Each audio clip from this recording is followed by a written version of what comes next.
Praise the lord. మన ప్రభువును మన రక్షకుడైన యేసుక్రీస్తు వారి ఉన్నతమైన శ్రేష్టమైన నామంలో మీ అందరికీ మా హృదయపూర్వక వందనములు. ఈ రోజు దేవుని వాక్యము, యెహోవాను నేనే, ఇదే నా నామము, మరి ఎవరికిని నా మహిమను నేనిచ్చువాడను కాను. యెషయా గ్రంథము 42వ అధ్యాయము 8వ వచనము. I am the lord, that is my name, I will not yield my glory to another. Isaiah chapter 42 verse 8. ఈ రోజుకు గాను దయగల దేవుడు మనకు అనుగ్రహించిన వాక్య భాగమును బట్టి ధ్యానించుకుందాము. ప్రియమైన సహోదరి సహోదరులారా, దేవుడు ఈ రోజు లేఖనముల ద్వారా సుస్పష్టంగా తెలియజేస్తున్నాడు, నా మహిమను నేనెవ్వరికీ ఇవ్వను, నేనే దేవుడను, నేనే సజీవుడను అనే విషయాన్ని ప్రభువు జ్ఞాపకం చేస్తున్నాడు.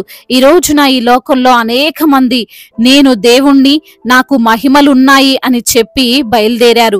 మేమే భవిష్యత్తు చెప్పగలం, మేమే మీ తలరాతను మార్చగలము అని అంటున్నారు. అయితే నిజముగా వారు దేవుళ్ళ?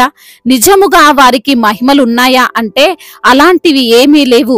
వారు సాధారణమైన రూపం గలవారు, పాపములో పుట్టినవారు, ఈ శరీర కోరికలను జయించలేక లోక ఆశల మధ్యనే వారు జీవించేవారు.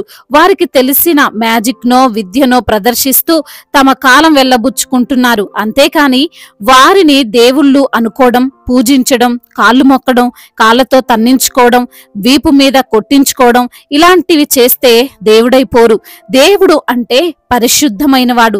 దేవునిలో పాపం ఉండదు, స్వార్థం ఉండదు. ఆయన ఆదియు అంతమునై ఉన్నాడు, సర్వశక్తిమంతుడు, అనంతుడిగా ఉన్నాడు. అమావాస్య రోజు మహిమను కోల్పోయేవాడు కాడు. నిరంతరము తన మహిమతో ఈ లోకస్తులను నడిపింపగల సమర్థుడు. ప్రియమైన సహోదరి సహోదరులారా, దేవుడు మొదట మోషేతో చెబుతాడు, నేనే యెహోవాను అని, అనగా ఉన్నవాడను అనువాడను అని. ఎప్పటికీ ఉండే దేవుడండి, కాలాన్ని బట్టి మారడు, మార్పు లేనివాడు, మార్పు చెందనివాడు. మోషే దేవుని మహిమను చూసి కంగారు పడ్డాడు.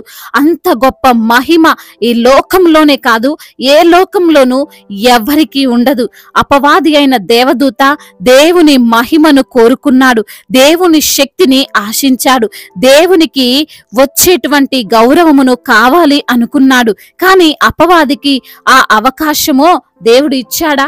నా మహిమ కావాలా, కొంచెం తీసుకో అన్నాడా? లేదు, త్రోసివేయబడ్డాడు. ఆ త్రోసివేయబడ్డ ఆ దేవదూత అపవాదిగా మారి ఈ రోజుకు దేవుని మహిమను దొంగిలించాలి, ఈ లోకము చేత పూజలు అందుకోవాలి అని ఇప్పటికీ ప్రయాసపడుతున్నాడు. దేవుని రూపాన్ని క్షయమైన నశించిపోయే వాటిలో ఉందని ఈ లోకానికి చెబుతూ సృష్టికర్తను కాకుండా సృష్టిని పూజించడానికి అనేకులకు బోధిస్తూ తప్పుడు త్రోవలోనికి తీసుకొని వెళ్తూ కలవరానికి గురి చేస్తూ రాక్షస ఆనందము పొందుతున్నాడు. అందునిమిత్తమునే ఆ దేవాతి దేవుడు, రాజులకు రాజు, ప్రభువులకు ప్రభువైన దేవుడు ఎటువంటి అరమరిక లేక చెబుతున్నాడు, ఇదే నా నామము, ఎవరికి నా మహిమనో ఇవ్వను. ఈ లోకంలో మరి ఎవ్వరికి దేవుని మహిమ ఇవ్వబడలేదు, ఏ వస్తువుకు దేవుని మహిమ ఇవ్వబడలేదు. ఎందుకండి అంటే ఆయన మహిమను పొందుకునేంతగా పరిశుద్ధత ఎవరిలో లేదు. అందరూ పాపములోనే ఉన్నారు, దేవుని కంటే గొప్పవారు కాదు. చూడండి, KFC అనే సంస్థ మనందరికీ తెలుసు. అయితే ఆ KFC చికెన్ తయారు చేసేటువంటి ఆ ఫార్ములా వాళ్లకు తప్ప మరెవరికి తెలియదు. వాళ్ళు ఎవ్వరికి చెప్పరు కూడా. చెప్పకపోతే మాత్రం మేము తయారు చేయలేమా అని అనేకులు అచ్చం సేము అలానే కనిపించే విధంగా KFCని చేస్తున్నారు. దానికి ఇంకా ఏమేమో పేర్లు పెట్టుకొని ఉన్నారు, కానీ నిజమైన KFC యొక్క రుచిని వారు తీసుకొని రాలేరు. ఈ రోజున ఈ లోకంలో కూడా ఇదే పరిస్థితి ఉంది. దేవుళ్ళు అనబడిన వారు అనేకులున్నారు. మరి వారందరూ దేవుళ్ళేనా? దేవుళ్ళైతే మహిమను కలిగి ఉన్నారా? అని మనం ఒకసారి ఆలోచించాలి. మనం కంగారు పడొద్దు అని, మనము మిస్గైడ్ అవ్వొద్దని దేవుడు చెబుతున్నాడు. నా మహిమ ఎవరి దగ్గర లేదు, నా మహిమ కేవలం నా దగ్గరే ఉంది, ఎవరికి ఇవ్వబడలేదు, ఇవ్వను కూడా అని ఈ రోజున ఈ మాటలను వింటున్న ప్రియమైన సహోదరి సహోదరులారా, మహిమ గల దేవుణ్ణి ఆరాధిస్తున్నారా? మహిమ లేని వారిని ఆశ్రయిస్తున్నారా? మహిమ గల యేసయ్య చనిపోయిన లాజరును లేపాడు. మహిమ గల దేవుడు ఎర్ర సముద్రమును 2 పాయలుగా చేశాడు. బండ నుండి నీటిని రప్పించాడు. గుడ్డివారి కన్నులు తెరవజేశాడు. మూగవారికి మాటలు ఇచ్చాడు. తన సేవకుల ద్వారా ఇవి జరిగించిన చివరకు మహిమ ఆయనే పొందుకున్నాడు. ఈరోజు దేవుడు నీకే జ్ఞాపకం చేస్తున్నాడు. నేనే సజీవుడను, నేనే ఈ లోక సృష్టికర్తను అని చెబుతున్నా ఆయన్ను ఆరాధిస్తున్నావా? ఆయన్ను ప్రార్థిస్తున్నావా? లేక ఈ లోకము వైపుకే చూస్తున్నావా? కాపీలు చూసి డూప్లికేట్లు చూసి మోసపోకు. అన్ని ఒకేలా అనిపిస్తాయి, కానీ సజీవుడైన దేవుడు వేరు, ఆయన మహిమ వేరు. కాబట్టి నిజమైన దేవుణ్ణి ఆరాధించు, ఆయన్నే వెంబడించు. దేవుడి మాటలను దీవించి మన హృదయములో ఫలింప చేయునుగాక. వాక్య భాగమును బట్టి ప్రార్థించుకుందాము. ప్రతి ఒక్కరు కూడా ప్రార్థనలో ఏకీభవించగలరు. ప్రార్థన. సర్వశక్తిమంతుడవైన దేవా, సకల ఆశీర్వాదములకు కారణభూతుడా, ప్రేమగల తండ్రి, కృపగలిగిన దేవా, యథార్థవంతుడా, న్యాయవంతుడా, మీ యొక్క ఘనమైన శ్రేష్టమైన నామమును బట్టి మీకు కోట్లాది కోట్ల స్తుతులు స్తోత్రములు చెల్లిస్తున్నాము ప్రభువా. ఈ రోజున వాక్యము ద్వారా మీరు మాతో మాట్లాడి మమ్మల్ని ఎంతగానో ధైర్యపరిచినందుకు స్తోత్రములు. అవును ప్రభువా, నేనే యెహోవాను, ఇదే నా నామము, మరి ఎవరికి నా మహిమను నేనిచ్చువాడను కాననే మాట ద్వారా ప్రభువా అయా మమ్మల్ని ఎంతగానో ధైర్యపరిచారయ్యా. రాజులకు రాజువు, ప్రభువులకు ప్రభువు అయా, నీ వంటి దేవుడు లేడు ప్రభువా. నీ మహిమను ఎవరికి నీవు ఇచ్చువాడవు కాదు ప్రభువా. నీవు ఎంతటి గొప్ప కార్యాలైనా చేయగల సమర్థుడవు ప్రభువా.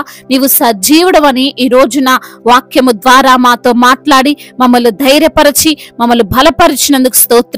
ఈ రోజున ఎందరైతే బిడ్డలు అయా మీ వాక్యమును విని ప్రార్థనలో ఏకీభవిస్తున్నారో ప్రతి బిడ్డను మీరు పేరు పేరున దీవించండి, వారిని ఆశీర్వదించండి, వారికి ఉన్నటువంటి ఆశలను తీర్చమని బ్రతిమిలాడుకుంటున్నాం. అనారోగ్యముతో బాధపడుతున్న ప్రతి బిడ్డకు యేసు నామములో స్వస్థతను దయచేయండి. ఎటువంటి శారీరక రుగ్మతలతో బిడ్డలు ఉన్నారో, ఎటువంటి వ్యాధులతో, ఎటువంటి బాధలతో బిడ్డలు ఉన్నారో ప్రభువా, ఆ వ్యాధుల నుండి, ఆ బాధల నుండి విడుదలను అనుగ్రహించి మీ సన్నిధిలో సాక్షులుగా వారిని మీరు నిలవబెట్టమని వేడుకుంటున్నాం. అదే విధంగా ఆర్థిక సమస్యలు, అప్పుల భారాలతో కృంగిపోతూ నలిగిపోతూ ప్రభువా అయా అయినటువంటి అప్పులను బట్టి ప్రభువా నిద్ర పట్టక ఎందరైతే బిడ్డలు అయా రోధిస్తున్నారో వారి యొక్క మొరను మీరు ఆలకించి తండ్రి వారికి ఉన్న అప్పులను కొట్టివేసి మీ సన్నిధిలో సాక్షులుగా వారిని నిలవబెట్టుకోమని బ్రతిమిలాడుకుంటున్నాం. కుటుంబంలో సమస్యలు, కుటుంబంలో కలహాలు, భార్యాభర్తల మధ్య విభేదాలు, అల్లర్లు, గొడవలు, వీటన్నిటి నుంచి కూడా విడుదలను అనుగ్రహించండి. మీ యొక్క సన్నిధిని వారితో ఉంచమని వేడుకుంటున్నాం. చిన్న బిడ్డలందరినీ మీరు దీవించండి. మీ యొక్క కాపుదలలో వారిని భద్రపరచండి. పగలు మేఘస్తంభముగా, రాత్రి అగ్నిస్తంభముగా వారికి తండ్రి మీరే తోడుగా ఉండమని బ్రతిమిలాడుకుంటున్నాం. యవన బిడ్డలందరి నిమిత్తము ప్రార్థిస్తుండగా యవన వయస్సులో తండ్రి అయా చెడు వ్యసనాలకు బిడ్డలు బానిసలై డ్రగ్స్ కి ఎడిక్ట్ అయిపోయి అయా వ్యభిచార వ్యసనాలకు ఎడిక్ట్ అయిపోయి ప్రభువా గేమ్స్ కి ఎడిక్ట్ అయిపోయి తండ్రి వారి యొక్క జీవితాన్ని పతనం చేసుకుంటున్నారు. వారితో మీరు మాట్లాడండి, వారికి మారు మనసును దయచేయండి ప్రభా. మీ యొక్క కృప, మీ యొక్క కనికర హస్తము వారిపైన ఉంచమని వేడుకుంటున్నామయ్యా. అదే విధంగా నా ప్రభా కోర్టు సమస్యలు, ల్యాండ్ సమస్యల నుండి బిడ్డలకు విడుదలను అనుగ్రహించండి. వారి పక్షముగా మీరుండండి, వారికి న్యాయమును తీర్చమని బ్రతిమిలాడుకుంటున్నామయ్యా. అదే విధంగా నా ప్రభువా ఎందరైతే బిడ్డలు ఈ రోజున నా తండ్రి రక్షణ లేక, మారు మనస్సు లేక ప్రభువా అయా మీరంటే ఎవరో తెలియక ప్రభువా అయా దుఃఖములో ఉన్నారో వారికి ప్రభువా మీరే దేవుడని తెలియజేసి ప్రభువా మారు మనస్సును వారికి అనుగ్రహించవలసిందిగా తండ్రి ప్రార్థిస్తున్నాం ప్రభువా.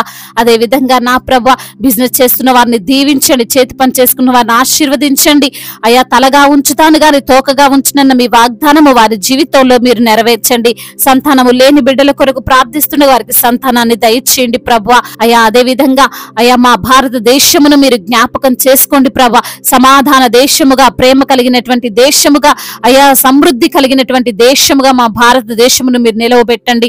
అధికారులకు మీరు తోడుగా ఉండండి. దైవ సేవకులందరికీ మీరు తోడుగా ఉండండి. సువార్థికులను మీరు బలపరచండి అయా. మిషనరీస్ ని మీరు దీవించండి. వారు చేస్తున్న మీ పరిచర్య తండ్రి నూరంతల ప్రతిఫలముతో నింపబడులాగున, అనేక ఆత్మలను రక్షించులాగున సహాయము చేయండి ప్రభువా. ఎందరైతే బిడ్డలు ప్రయాణాల్లో ఉన్నారో వారి ప్రయాణం అంతటిని సుఖముగా, సౌఖ్యముగా, క్షేమకరంగా ఉండునట్లుగా కృప చూపించమని బ్రతిమిలాడుకుంటున్నాం అయా. ఇతర దేశాల్లో ఉంటున్న ప్రతి బిడ్డకు మీరు తోడై ఉండండి. ఒంటరిగా కుటుంబాన్ని విడిచిపెట్టి అక్కడ ఉంటుండగా ప్రభా అయా, మీ సన్నిధిని వారికి తోడుగా ఉంచండి నా ప్రభా అయా. వారి యొక్క దుఃఖమును కొట్టివేసి సంతోషమును వారికి అనుగ్రహించమని బ్రతిమిలాడుకుంటూ మనాదుడు, సర్వశక్తిమంతుడు, సజీవుడు, నజరేయుడైన యేసుక్రీస్తు వారి ఉన్నతమైన నామంలో ఈ ప్రార్థనను అడిగి వేడుకొని పొందుకొని ఉన్నాము మా ప్రియ పరలోకపు తండ్రి. ఆమేన్. ఈ రోజు పెళ్లి రోజు మరియు పుట్టినరోజు జరుపుకున్న వారందరినీ దేవుడు దీవించి సకల మేలులతో, సకల ఆశీర్వాదములతో, కృపా క్షేమములతో, శాంతి సమాధానముతో దేవుడు మిమ్మల్ని నింపునుగాక. మీ యొక్క ప్రార్థన అవసరతలను మాకు తెలియజేయగలరు. మీ కొరకు మేము తప్పక ప్రార్థిస్తాము. అదేవిధంగా మొదటిసారిగా మన యొక్క ఆదరణ వాక్యం చూస్తున్నట్లయితే తప్పకుండా సబ్స్క్రైబ్ చేసుకోగలరు. ఈ వాక్యం మీకు ఆశీర్వాదకరంగా ఉండినట్లయితే అనేకులకు కూడా మీరు షేర్ చేయగలరని దేవుని పేరట మనవి చేసుకుంటున్నాము. May God bless you all. దేవుడు మిమ్మల్ని దీవించి బహుగా ఫలింప చేయునుగాక.